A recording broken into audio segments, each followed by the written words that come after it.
comparative mobile technology responses to COVID-19.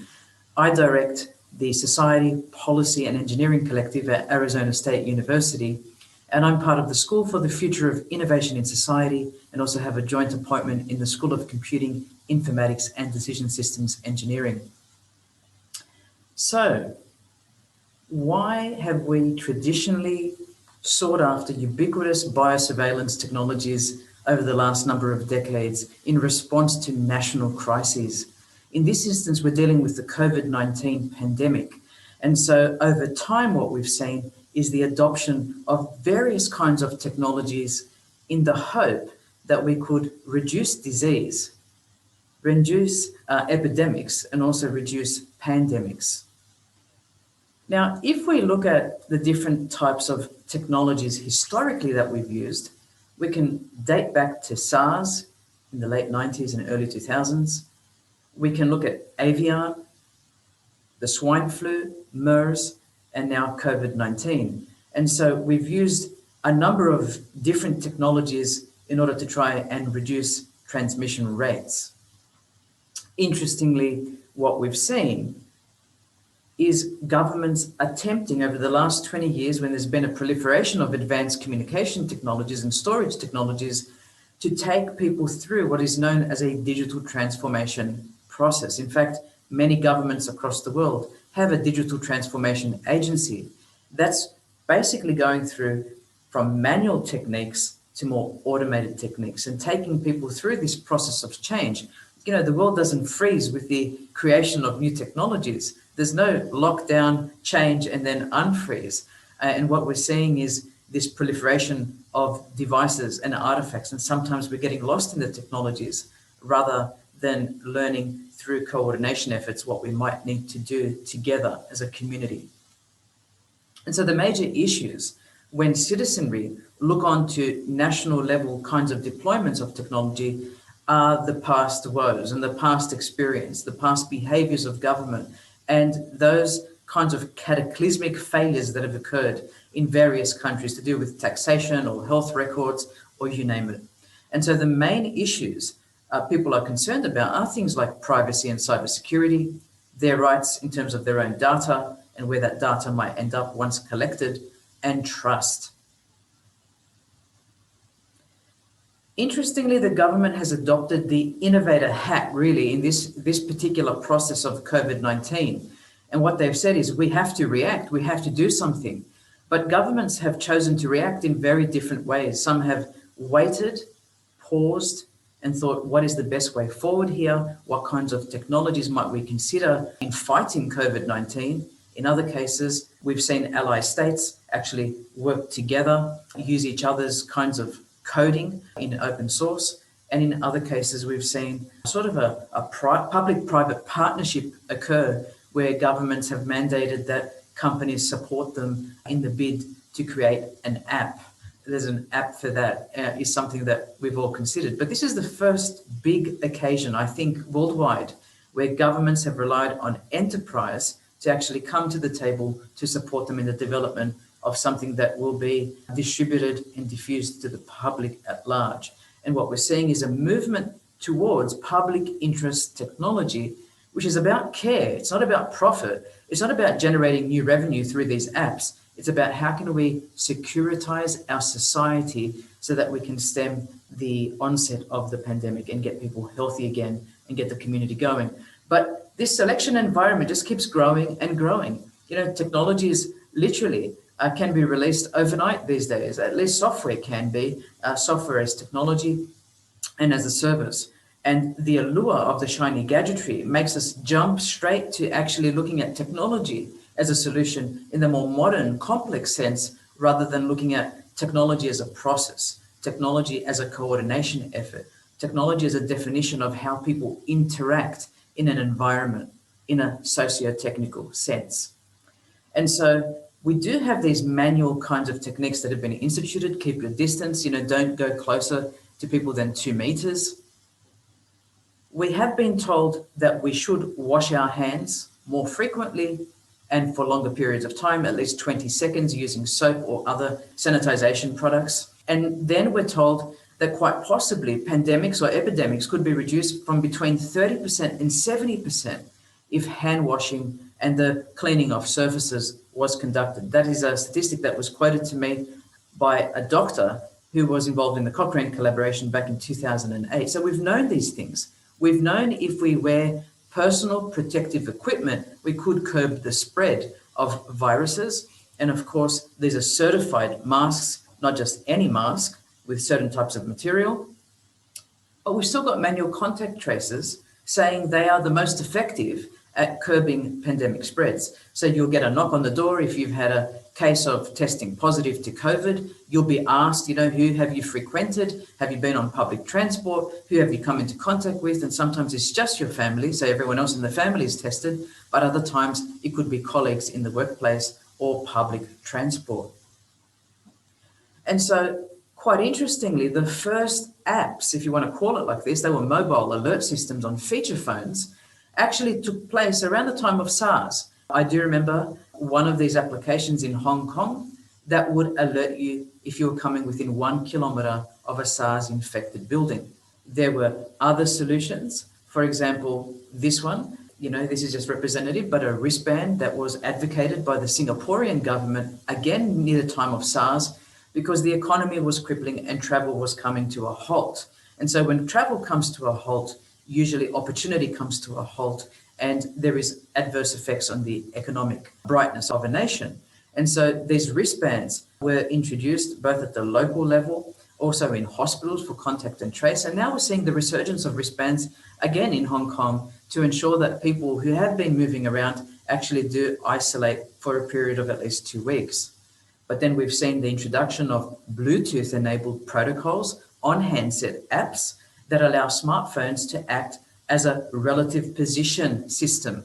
So if you come into contact with others and you've come into a proximity of between 2 and sort of 9 meters, failing any sort of blockage by cement or marble or other surfaces, you actually will get a read on most phones at least a quarter of the time if you're using particular types of Bluetooth protocols. They haven't been incredibly effective all the time.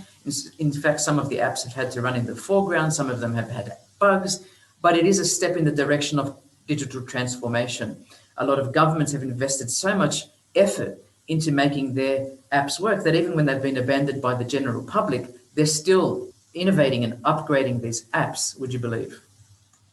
So Bluetooth enables contact tracing. It's relative position. It's when you've come into contact with someone or nearby between 2 and 9 meters. But the more perhaps sophisticated approach is to use location tracking. That's the absolute location on the Earth's surface, not just your relative position to somebody else.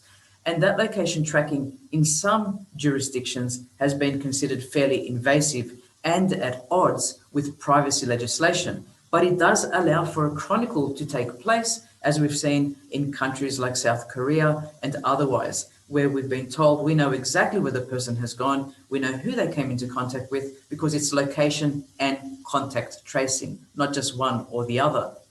We're also seeing the introduction of quick response codes. These are computer images that save your personal information like your phone number, email, and timestamp on a web form. But a lot of people are saying, it's been mandated to businesses to know whether I'm checking in or checking out of that location. Perhaps it's also a public swimming pool, a whole host of areas. But the question is, where is that data being stored? And at the moment, it's being stored in one of 3 places. The government agency that's collecting it, if they're governing the app, the retail supermarket company, if they're governing the app in a shopping mall, and in the third instance, it may well be even a company that specializes in the collection of data, and who knows how that data might be used. The country of New Zealand is encouraging the storage of this data onto the mobile handset of the end user, so there's no issue there. But what happens when we start to think about location and contact tracing? Well, in this instance, we're demonstrating and showing a possibility where you're geo-fenced into your home. It's almost like serving a sentence from home, but it's just for 2 weeks because you've been asked to quarantine after coming from another nation state. And so this is self-isolating in effect, and there's a minimum bounded rectangle outside your vicinity, let's say up to 100 meters from your home. And the location sensor in your smartphone denotes whether you're traversing outside that zone or not. You're remaining within the geofence zone or not. A lot of people find this an interesting question, whether government should have the right to do that or whether they should just trust citizenry to do the right thing. Well, what we know is that people's batteries have gone dead in their house and they've received a knock on the door from authorities saying, where have you been the last couple of hours? And the person has woken up, said, my phone hasn't charged, and they're left alone. But in fact, because the battery has gone dead over a few days or a morning, they are basically questioned about their whereabouts. And if they're found to be denying self-quarantine or self-isolation, then they may get one of these. This is a GPS bracelet that's placed around the anklet. It's an electronic monitoring device, usually being used for pedophiles or those on extended supervision orders. And what happens is the individual who's been denying these self-isolation rules is told, well, if you can't actually do this on your own, we'll monitor you and make sure you're doing it. We've also had ANPR, automated number plate recognition, occur in places like New South Wales in Australia, where the direction of your travel and whether you're going to an essential service has been logged, particularly during the Easter holidays in 2020. And this uses optical character recognition on your number plate. So ANPR being instituted with OCR to denote your direction of travel, even to know that you're doing the right thing. We've also seen from the Melbourne Police the introduction of drones overhead to cause a chilling effect and to monitor, for instance, most recently, whether in the second wave of COVID in Victoria, people were congregating in backyards to watch the Australian Football League Grand Final. So we even have drones that have a limited battery life being used to surveil from above.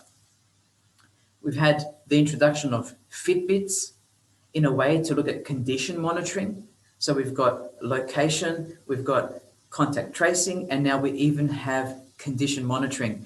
And this is to show the early onset of COVID. Right at the beginning, if someone has been feeling fine, they've been sharing their data, it seems very much the same day. There's an exception. We start to study those outliers and exceptions. So we're pooling all our data together as a community in some studies, for example, at Stanford University with Fitbit, and saying, what can we figure out from the collection of this data?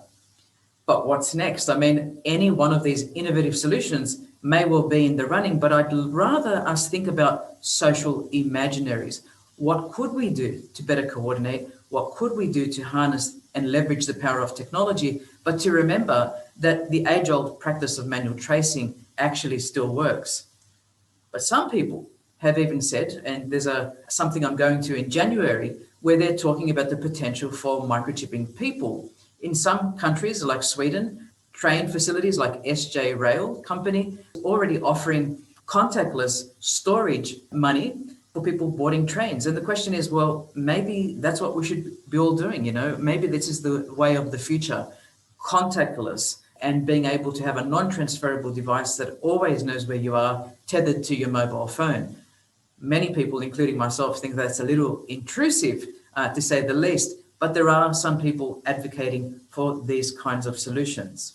So whether we're looking at countries that have just instituted contact tracing, like in Australia, or whether we're looking for location tracking, for example, in China, or whether we're looking for things like studies like that Stanford study looking at condition monitoring, it's all about tagging objects or subjects, human beings, and their property, looking at tracking them throughout a life cycle, and then tracing their end-to-end movement. And we really understand this as uberveillance, this new visibility of almost playing to a global theater where this data is collected and assumptions are made in a predictive manner about the data being collected. So in its guts, it's about control, ensuring that people are doing the right thing and self-isolating when they have to. It's about care, ensuring the reduction of this pandemic virus. And it really is also about convenience, having to check in and check out through this app and this technology and that one, and making sure you're carrying everything.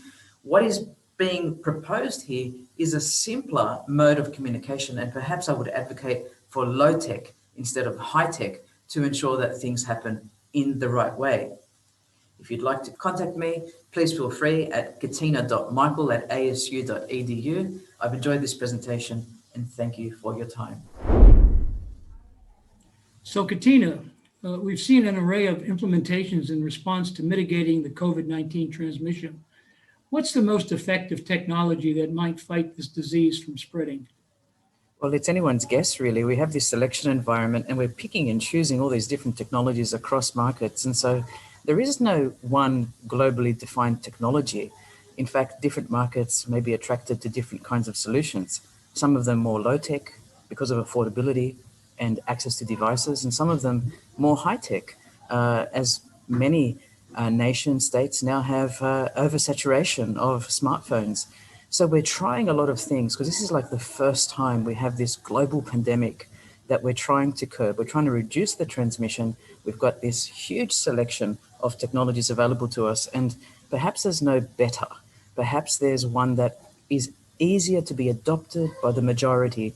And so what we're looking for is to increase adoption rates, whatever the technology might be, in whichever market, to ensure that we have some kind of automated contact and location tracing happening, as opposed to simply knocking on someone's door and saying, hello, we hear that you're unwell, you've tested positive to COVID, and who did you come into contact with in the last 2 weeks?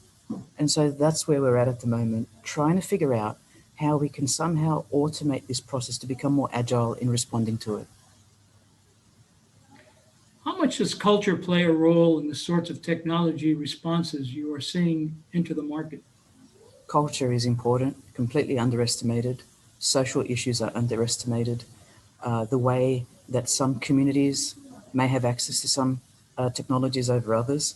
People believe, in the Western world, everyone has access to a mobile phone, but that's actually not true. A lot of people share mobile phones. A lot of people have feature phones. They're worried about their privacy. A lot of people don't have mobile phones at all. And so what do you do with those people? Are they non-persons? How are you able to incorporate them into a process of reducing a transmission of a pandemic? And so inclusivity here is very important. Equity here is very important. We can't make assumptions. We have to consult the public and we have to ask them, what are they most concerned about? And address those concerns, allay their fears, perhaps it's security or privacy issues, and then look at underrepresented minority groups, particularly because they make up a huge part of the population. And so why are some people in some countries in Asia not adopting the mandatory smartphone applications? And many of them are worried about being stigmatized because of their beliefs, the way they orient themselves and other things. So culture is very important and has a lot to do with social justice.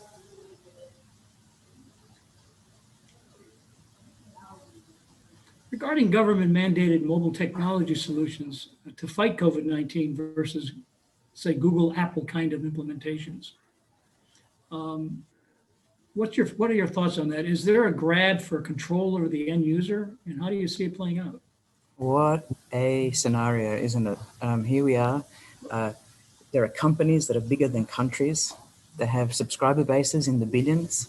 And here we have these nation states that may have maybe 20, 30, 40 million people residing within their borders. And we have this competition almost. Government as an innovator is a great question. Government incorporating technological transformation is a great question, but they can't do it alone. Gone are the days where whole of government approaches are key. Government has acknowledged they need support. They need support by the cutting edge innovators out there like Google and Apple, Microsoft, Amazon, and so many of the other companies, Twitter, for example. And so what we're seeing is this jostling for control of the end user. But on the one hand, enterprise call them consumers. And on the other hand, governments call them citizens. So who owns the data? It's anyone's question. But when government and enterprise work together in what we call public-private partnerships, then we start to see the sharing of information. And so not only do we have privacy reports in Australia telling us that potentially the data that's being collected may be shared with maybe one of 6 or 7 intelligence organizations or security organizations, in agencies, but we also have the potential for American-based services or British services or European to be accessible by that nation state. So here we are as an Australian citizen in Australia, traversing the borders, And then all of a sudden my data ends up in the United States because of something called the Cloud Act or the FISA Act, the Foreign Intelligence Services Act. So what is happening here is probably, I would call it surveillance. And who has access? Well, it's anyone's guess, depending on who's got the power and who's got the app to dictate to the end user in situations like this in emergency management, which are quite serious. Some might say we're living in a global pandemic, and surely there is a global solution. Do you agree with that? Surely there is a global solution, Joe. Yes, I totally agree with that. The issue is one of coordination. And we see this at the state level, we see this at the federal level, we see this at a global level. And so, how do our local solutions find their way up? You know, is it going to be a top-down approach where a international regulatory body says, you know, enough's enough, we need to get these borders going? You know, we saw Qantas in Australia recently announce no vaccine, no flying when it's time to actually get on board again. So, what kinds of mandated approaches? But it's coordination efforts. It's not about the shiny gadgetry anymore. It's about people coming together, having dialogue, coordinating, creating processes of care, processes of public trust, processes of public interest technology to say here's a coordinated effort and one where we will abide by the principles that we state, and this is how we operationalize them in a socio-technical design. So I think it is possible. I think it has to happen. And this talk of a digital hygiene certificate is among the first that we're seeing as a step towards some global communication and coordination. And what are your thoughts about a digital hygiene certificate? Is that something that you see being instituted, and what form might it take? Well, we need to be careful about digital hygiene certificates. I think depending on what they state, I mean, we know that someone who has COVID can get it a second time. At least there's hearsay about that. We know that there are a lot of people who are asymptomatic and don't even know they have COVID, so they're not going to go and get a test unless there's mandatory testing. We also know that most people own one of these, but not everyone. And so the question is, where does that digital certificate reside? Does it reside on a database? Does it reside on a smartwatch? Does it reside on what? What token does everybody carry? And many of us carry biometrics. Of course, everyone carries biometrics, that beautiful fingerprint, the iris, the handprint, and the face. Multimodal biometrics is something that we are born with. So we don't have to go and impose a token on someone.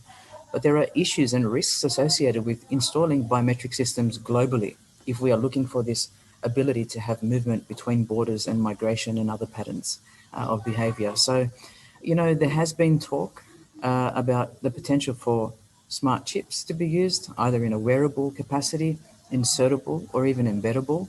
But the future is definitely contactless, but not frictionless. So let's see how that plays out in the schema of things. Can you tell us about this notion of technological trajectories and innovation? And is the future really contactless? And what does that mean exactly? So technological trajectories are almost roadmapped by humans. We shape technology, but we are also shaped by technology. So there's this two-way force.